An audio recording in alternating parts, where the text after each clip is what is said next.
Thanks for listening to the Red Treehouse, where I tell scary stories to keep you up at night. You can listen to the Red Treehouse on your favorite streaming platforms. Be sure to follow, like, and subscribe. Oh, and leave a 5-star review. And now, you can find the Red Treehouse on Patreon. Join the Red Treehouse community for as little as $3 per month and receive exclusive member benefits. Simply go to patreon.com/Red Treehouse. Important note: sources for this episode can be found in the show notes. The Red Treehouse is dedicated to my dad. I love you, Pop. First published in 1909, The Occupant of the Room by Algernon Blackwood tells the story of a schoolmaster on vacation in the Swiss Alps. While seeking a room at the local inn, he is initially turned away, as there are no vacancies. Sort of. The innkeeper offers him an occupied room. Except the occupant of the room has been missing for a few days. You'll have to keep listening to find out the rest. Blackwood's story is creepy and atmospheric, and is best listened to in the dark. So sit back, turn down the lights, pull up the covers, and pay close attention as I read The Occupant of the Room by Algernon Blackwood. I'm your host, Will. Welcome to the Red Treehouse.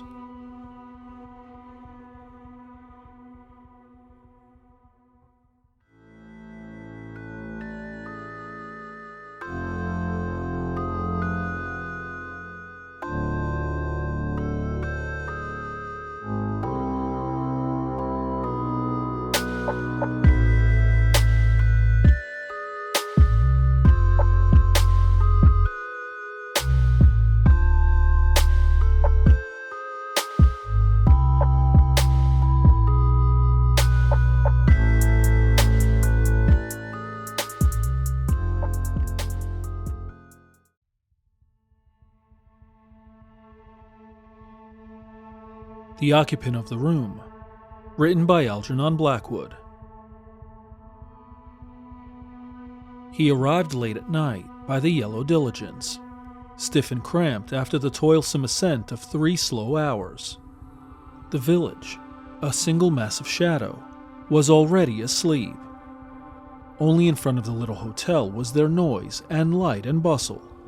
For a moment, the horses, with tired slouching gait, crossed the road and disappeared into the stable of their own accord, their harness trailing in the dust, and the lumbering diligence stood for the night where they had dragged it, the body of a great yellow-sided beetle with broken legs. In spite of his physical weariness, the schoolmaster, reveling in the first hours of his 10-guinea holiday, felt exhilarated, for the high alpine valley was marvelously still. Stars twinkled over the torn ridges where spectral snows gleamed against rocks that looked like solid ink, and the keen air smelt of pine forests, dew-soaked pastures, and freshly sawn wood. He took it all in with a kind of bewildered delight for a few minutes, while the other 3 passengers gave directions about their luggage and went to their rooms. Then he turned and walked over the coarse matting into the glare of the hall, only just able to resist stopping to examine the big mountain map that hung upon the wall by the door. And with a sudden disagreeable shock, he came down from the ideal to the actual, for at the inn, the only inn, there was no vacant room. Even the available sofas were occupied. How stupid he had been not to write. Yet it had been impossible, he remembered, for he had come to the decision suddenly that morning in Geneva, enticed by the brilliance of the weather after a week of rain. They talked endlessly, this gold-braided porter and the hard-faced old woman. Her face was hard, he noticed, gesticulating all the time, and pointing all about the village with suggestions that he ill understood, for his French was limited, and their patois was fearful. There, he might find a room, or there, but we are full, more full than we care about. Tomorrow, perhaps, if so-and-so give up their rooms." And then, with much shrugging of shoulders, the hard-faced old woman stared at the gold-braided porter, and the porter stared sleepily at the schoolmaster. At length, however, by some process of hope he did not himself understand, and following directions given by the old woman that were utterly unintelligible, he went out into the street and walked towards a dark group of houses she had pointed out to him. He only knew that he meant to thunder at a door and ask for a room. He was too weary to think out details. The porter half made to go with him, but turned back at the last moment to speak with the old woman. The houses sketched themselves dimly in the general blackness. The air was cold. The whole valley was filled with the rush and thunder of falling water. He was thinking vaguely that the dawn could not be very far away, and that he might even spend the night wandering in the woods, when there was a sharp noise behind him, and he turned to see a figure hurrying after him. It was the porter, running. And in the little hall of the inn, there began again a confused three-cornered conversation, with frequent colloquy and muttered asides in patois between the woman and the porter, the net result of which was that, if Monsieur did not object, there was a room, after all, on the first floor. Only it was in a sense engaged, that is to say, but the schoolmaster took the room without inquiring too closely into the puzzle that had somehow provided it so suddenly. The ethics of hotel keeping had nothing to do with him. If the woman offered him quarters, it was not for him to argue with her whether the said quarters were legitimately hers to offer. But the porter, evidently a little thrilled, accompanied the guest up to the room and supplied in a mixture of French and English details, omitted by the landlady, and Minturn, the schoolmaster, soon shared the thrill with him and found himself in the atmosphere of a possible tragedy. All who know the peculiar excitement that belongs to high mountain valleys where dangerous climbing is a chief feature of the attractions will understand a certain faint element of high alarm that goes with the picture. One looks up at the desolate, soaring ridges and thinks involuntarily of the men who find their pleasures for days and nights together scaling perilous summits among the clouds, and conquering inch by inch the icy peaks that forever shake their dark terror in the sky. The atmosphere of adventure, spiced with the possible horror of a very grim order of tragedy, is inseparable from any imaginative contemplation of the scene, and the idea Minturn gleaned from the half-frightened porter lost nothing by his ignorance of the language. This Englishwoman, the real occupant of the room, had insisted on going without a guide. She had left just before daybreak 2 days before. The porter had seen her start, and she had not returned. The route was difficult and dangerous, yet not impossible for a skilled climber, even a solitary one. And the Englishwoman was an experienced mountaineer. Also, she was self-willed, careless of advice, bored by warnings, self-confident to a degree. Queer, moreover, for she kept entirely to herself, and sometimes remained in her room with locked doors, admitting no one, for days together. A crank, evidently of the first water. This much Minturn gathered clearly enough from the porter's talk while his luggage was brought in and the room set to rights. Further, too, that the search party had gone out and might, of course, return at any moment. In which case, thus the room was empty, yet still hers. If Monsieur did not object, if the risk he ran of having to turn out suddenly in the night, it was the loquacious porter who furnished the details that made the transaction questionable, and Minturn dismissed the loquacious porter as soon as possible, and prepared to get into the hastily arranged bed, and snatch all the hours of sleep he could before he was turned out. At first, it must be admitted, he felt uncomfortable, distinctly uncomfortable. He was in someone else's room. He had really no right to be there. It was in the nature of an unwarrantable intrusion. And while he unpacked, he kept looking over his shoulder as though someone were watching him from the corners. Any moment, it seemed, he would hear a step in the passage. A knock would come at the door would open, and there he would see the vigorous Englishwoman looking him up and down with anger. Worse still, he would hear her voice asking him what he was doing in her room, her bedroom. Of course, he had an adequate explanation, but still. Then, reflecting that he was already half undressed, the humor of it flashed for a second across his mind, and he laughed, quietly. And at once, after that laughter, under his breath, came the sudden sense of tragedy he had felt before. Perhaps even while he smiled, her body lay broken and cold upon those awful heights, the wind of snow playing over her hair, her glazed eyes staring sightless up to the stars. It made him shudder. The sense of this woman whom he had never seen, whose name even he did not know, became extraordinarily real. Almost he could imagine that she was somewhere in the room with him, hidden, observing all he did. He opened the door softly to put his boots outside, and when he closed it again, he turned the key. Then he finished unpacking and distributed his few things about the room. It was soon done, for in the first place he had only a small Gladstone and a knapsack, and secondly, the only place where he could spread his clothes was the sofa. There was no chest of drawers, and the cupboard, an unusually large and solid one, was locked. The Englishwoman's things had evidently been hastily put away in it.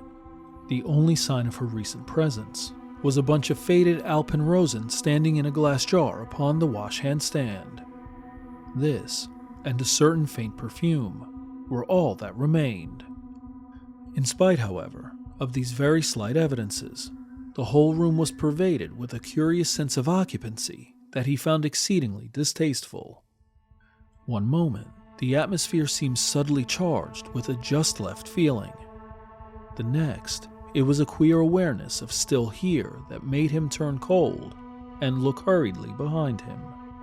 Altogether, the room inspired him with a singular aversion, and the strength of this aversion seemed the only excuse for his tossing the faded flowers out of the window, and then hanging his mackintosh upon the cupboard door in such a way as to screen it as much as possible from view. From the sight of that big, ugly cupboard, filled with the clothing of a woman who might then be beyond any further need of covering, thus his imagination insisted on picturing it, touched in him a startled sense of the incongruous that did not stop there, but crept through his mind gradually, till it merged somehow into a sense of a rather grotesque horror. At any rate, the sight of the cupboard was offensive, and he covered it almost instinctively. Then, turning out the electric light, he got into bed. But the instant the room was dark, he realized that it was more than he could stand. For with the blackness, there came a sudden rush of cold that he found it hard to explain. And the odd thing was that, when he lit the candle beside his bed, he noticed that his hand trembled. This, of course, was too much. His imagination was taking liberties and must be called to heel. Yet the way he called it to order was significant, and its very deliberateness betrayed a mind that has already admitted fear. And fear, once in, is difficult to dislodge. He lay there upon his elbow in bed and carefully took note of all the objects in the room, with the intention, as it were, of taking an inventory of everything his senses perceived, then drawing a line, adding them up finally, and saying with decision, "That's all the room contains. I've counted every single thing. There is nothing more. Now, I may sleep in peace." And it was during this absurd process of enumerating the furniture of the room that the dreadful sense of distressing lassitude came over him that made it difficult even to finish counting. It came swiftly, yet with an amazing kind of violence that overwhelmed him softly and easily, with a sense of enervating weariness hard to describe, and its first effect was to banish fear. He no longer possessed enough energy to feel really afraid or nervous. The cold remained, But the alarm vanished, and into every corner of his usually vigorous personality crept the insidious poison of a muscular fatigue, at first, that in a few seconds, it seemed, translated itself into spiritual inertia. A sudden consciousness of the foolishness, the crass futility of life, of effort, of fighting, of all that makes life worth living, shot into every fiber of his being, and left him utterly weak. A spirit of black pessimism that was not even vigorous enough to assert itself invaded the secret chambers of his heart. Every picture that presented itself to his mind came dressed in gray shadows. Those bored and sweating horses toiling up the ascent to nothing. That hard-faced landlady taking so much trouble to let her desire for gain conquer her sense of morality for a few francs. That gold-braided porter, so talkative, fussy, energetic, and so anxious to tell all he knew. What was the use of them all? And for himself, what in the world was the good of all the labor and drudgery he went through in that preparatory school where he was the junior master? What could it lead to? Wherein lay the value of so much uncertain toil, when the ultimate secrets of life were hidden and no one knew the final goal? How foolish was effort, discipline, work. How vain was pleasure. How trivial the noblest life. With a fearful jump that nearly upset the candle, Minturn pulled himself together. Such vicious thoughts were usually so remote from his normal character that the sudden vile invasion produced a swift reaction, yet only for a moment. Instantly, again, the black depression descended upon him like a wave. His work, it could lead to nothing but the dreary labor of a small headmastership after all, seemed as vain and foolish as his holiday in the Alps. What an idiot he had been, to be sure, to come out with a knapsack merely to work himself into a state of exhaustion, climbing over toilsome mountains that led to nowhere, resulted in nothing. A dreariness of the grave possessed him.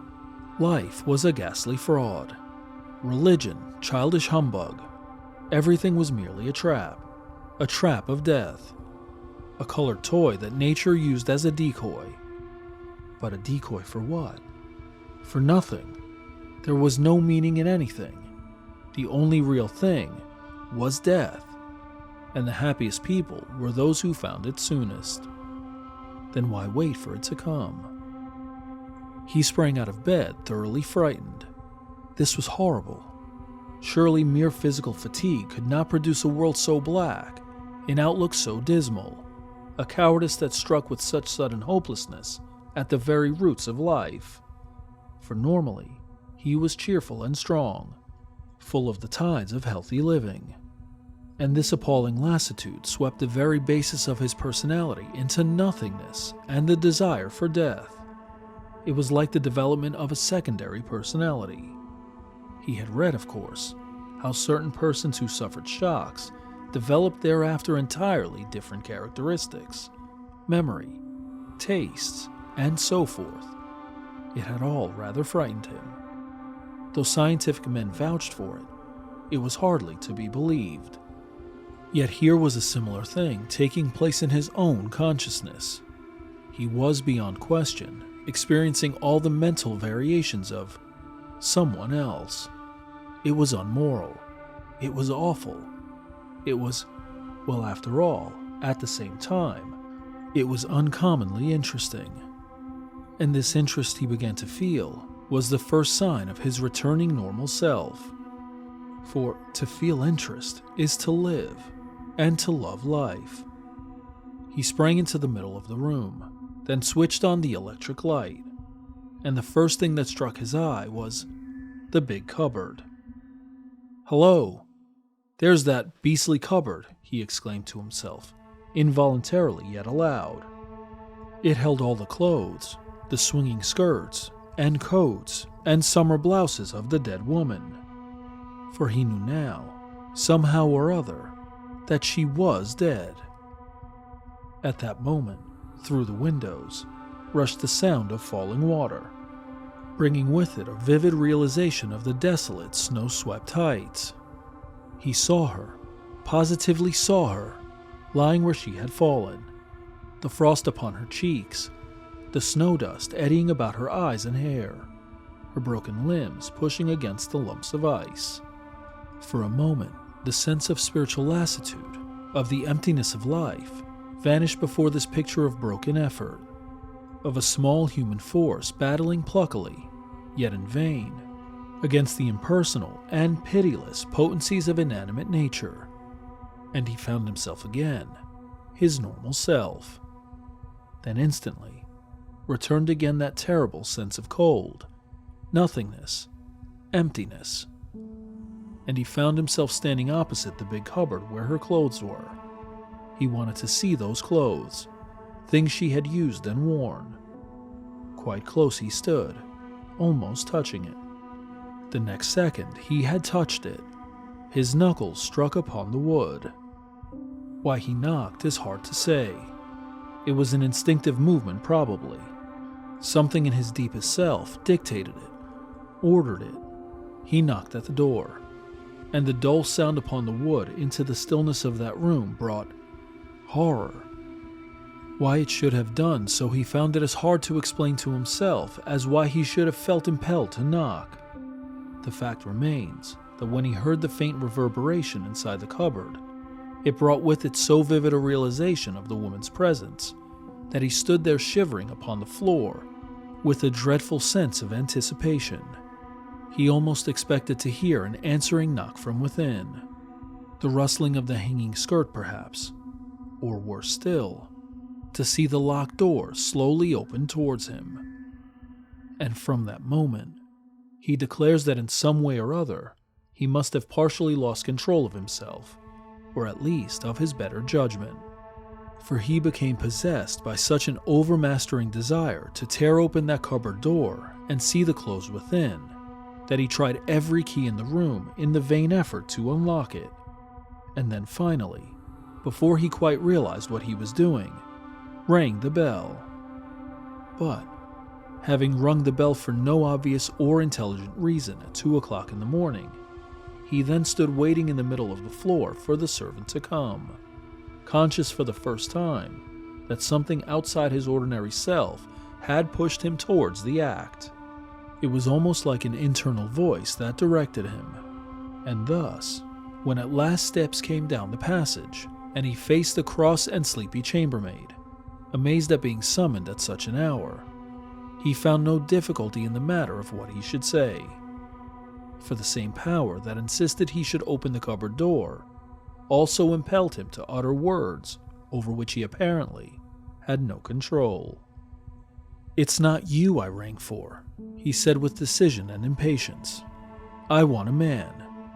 Wake the porter and send him up to me at once. Hurry. I tell you, hurry."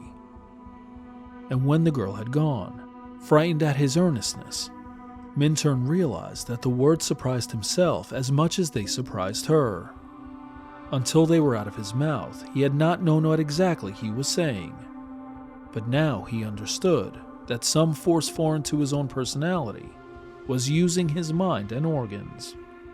The black depression that had possessed him a few moments before was also a part of it.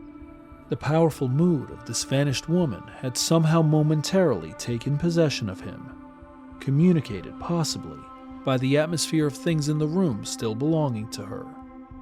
But even now, when the porter, without coat or collar, stood beside him in the room, he did not understand why he insisted, with a positive fury admitting no denial, that the key of that cupboard must be found, and the door instantly opened. The scene was a curious one. After some perplexed whispering with the chambermaid at the end of the passage, the porter managed to find and produce the key in question. Neither he nor the girl knew clearly what this excited Englishman was up to, or why he was so passionately intent upon opening the cupboard at 2 o'clock in the morning. They watched him with an air of wondering what was going to happen next, but something of his curious earnestness, even of his late fear, communicated itself to them. and the sound of the key grating in the lock made them both jump. They held their breath as the creaking door slowly swung open. All heard the clatter of that other key as it fell against the wooden floor. Within, the cupboard had been locked from the inside. But it was the scared housemaid, from her position in the corridor, who first saw, and with a wild scream, fell crashing against the banisters. The porter made no attempt to save her. The schoolmaster and himself made a simultaneous rush towards the door, now wide open. They too had seen. There were no clothes, skirts or blouses on the pegs, but all by itself, from an iron hook in the center, they saw the body of the Englishwoman hanging by the neck, the head bent horribly forwards, the tongue protruding. Jarred by the movement of unlocking, the body swung slowly round to face them. Pinned upon the inside of the door was a hotel envelope with the following words penciled in strangling writing: "Tired, unhappy, hopelessly depressed. I cannot face life any longer. All is black. I must put an end to it. I meant to do it on the mountains, but was afraid. I slipped back to my room unobserved. This way is easiest and best."